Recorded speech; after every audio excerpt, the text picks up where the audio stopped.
Hi guys, welcome to Paranormal. My name is Scare-A-Thon and I combine my love of snacks and ghost attacks, but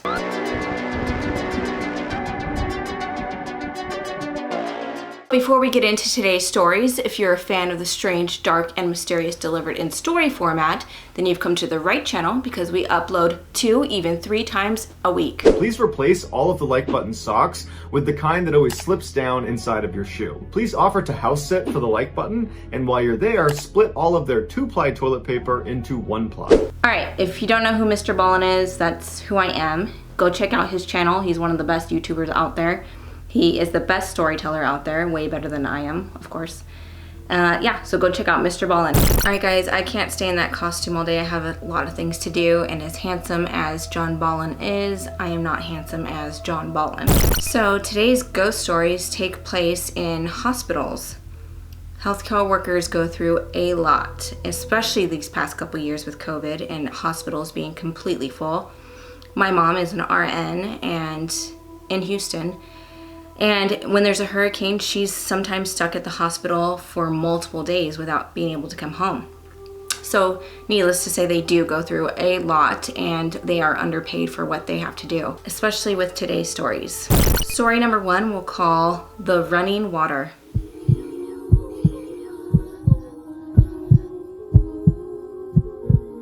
Lolita was working night shift one night and she was walking down the hall with one of her co-workers when all of a sudden they hear a gush of water.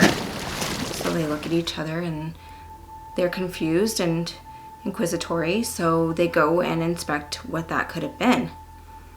All the patients are asleep, so it couldn't have been a patient.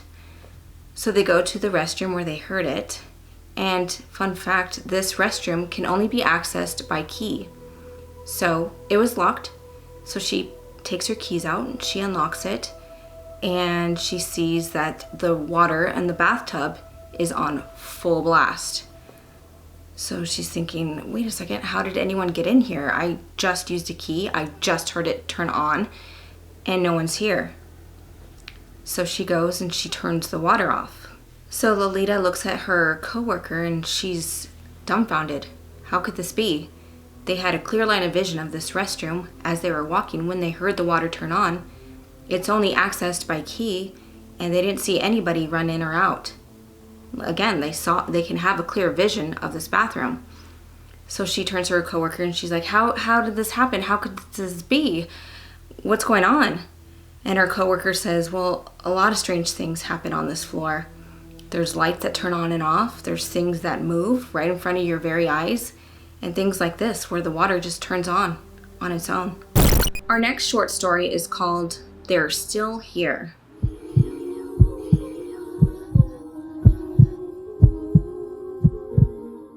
Courtney was working in the ICU, which is short for intensive care unit. And she had a patient that would repeat everything that she said. So for example, if Courtney said, I'm about to draw your blood, the patient would say, I'm about to draw your blood. If Courtney said, I'm about to take your temperature, the patient would say, I'm about to take your temperature. You get it. She repeats everything. Well, one night, Courtney walked into this very patient's room, and this patient was telling her, without Courtney saying anything, this patient was saying all the ways that she died.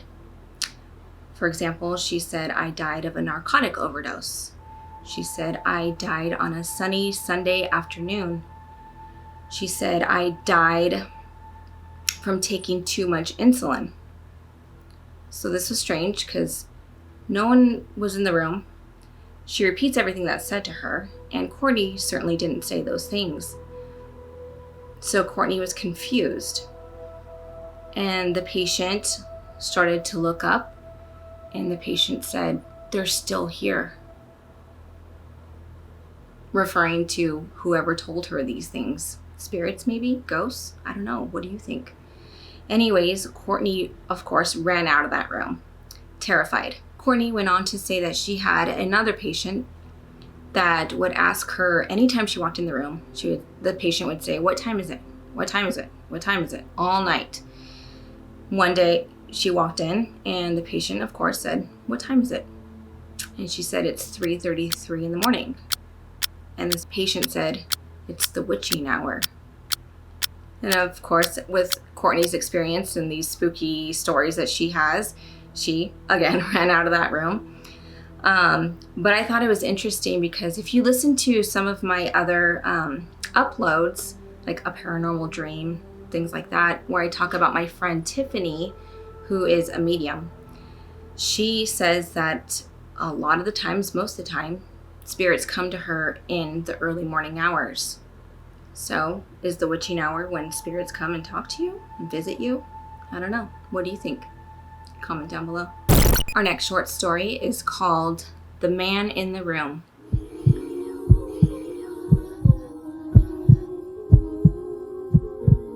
Susan had a patient that was being admitted. They got the room ready for him and everything. He was being wheeled up on an ER gurney, and he was alert and oriented. He knew what was going on. He seemed generally fine and alert. And they wheeled him into the room that they prepared. And he started to freak out. And he said, "I can't be in here with him. Who is he?" And he demanded to be in a different room, a room far away from this room. So Susan's like, okay, let's just switch rooms. So they switch his room and he's calming down, and she says, "Who is he that you're talking about?" The patient goes on to say that that room needs to be exorcised. He's still worked up about this, and he's saying it's a very evil spirit, an evil man. I don't want any part of him, any part of that room. You need to get it exorcised now. And he went on to describe the man in his mid-40s and just evil. Susan went on to say that that room did have a dark feeling to it, that no matter the season, the room was always cold, that the lights would flicker on and off on their own. And she started to believe this man, maybe there was an evil spirit in that room. Who knows? What do you think? Our last short story is called Till Death Do Us Part? Question mark.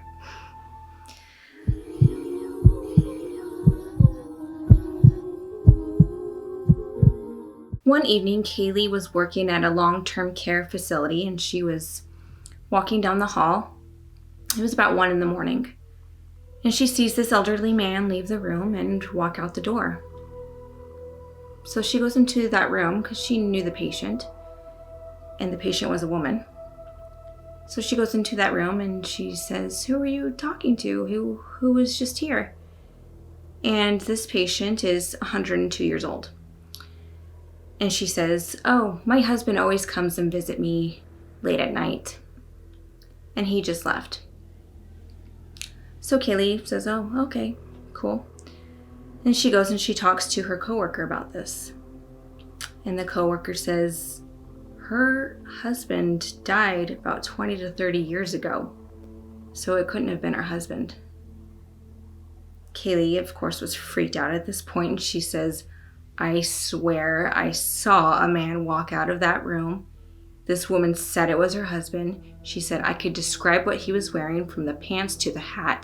Kaylee was so freaked out by this experience that she said that she demanded not to work on that hall anymore. I think I would do the same thing. What would you do? Comment down below. Before we get to the recipe, I just want to thank the healthcare workers out there. You guys put up with a lot of crap, a lot of bureaucracy, a lot of ungrateful patients, and just know that you are appreciated, and I thank you for your service.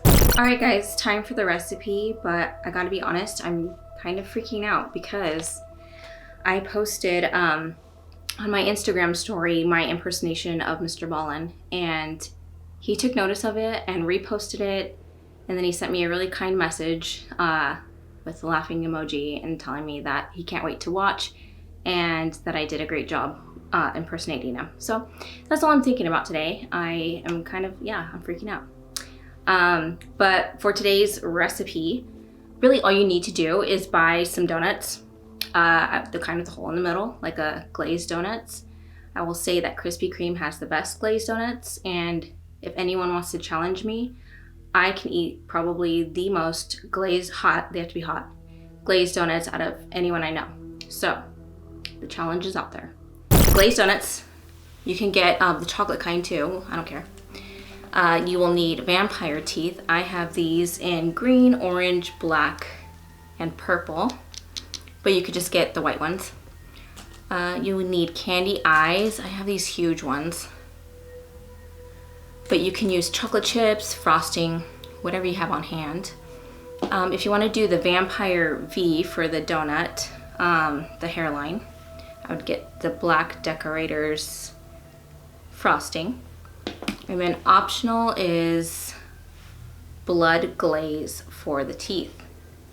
So you get where I'm going with this, right? We're doing vampire donuts. So here's how you do it. Stay tuned. Hey guys, future me here.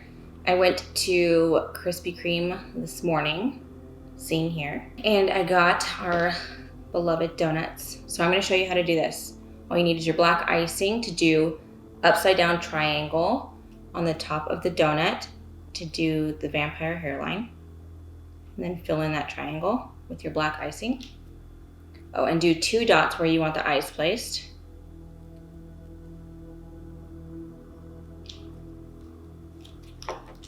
Take your candy eyeballs, or if you want to use chocolate chips, whatever you want, stick those guys on, and it'll look like this.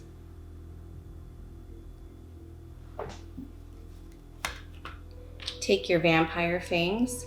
This part's tricky. You gotta squeeze them as small as you can. And then stick them in the donut hole.